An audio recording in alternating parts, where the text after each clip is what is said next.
Die blauen Funken. Das war fantastisch. Ich glaube, es gab eine Gruppe von 10, 11, 12 blauen Funken, die sich Gedanken gemacht haben, wie sie uns über die komplette Session beschenken, fast beschämen mit ihrer Wertschätzung und ihrer Aufmerksamkeit.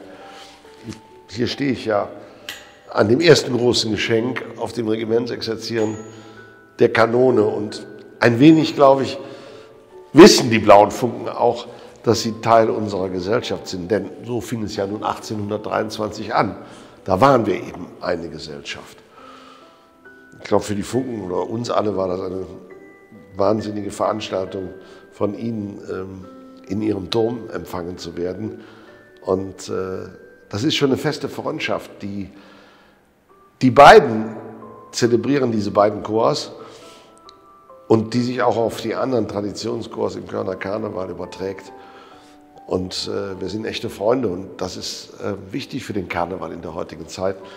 Die blauen Funken haben uns alle Ehre erwiesen und wir freuen uns jetzt schon auf eines der nächsten Jubiläen.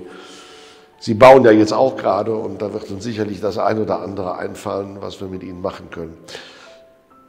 Diese beiden Figuren, die da im Rosenmontagszug mitgegangen sind, da ist einer von auch wieder nach Hause gebracht worden, denn nachdem er hier im Rosenmontagszug dabei war, hat man ihn uns dann übergeben, vor wenigen Tagen eigentlich. Der ist jetzt wieder zu Hause.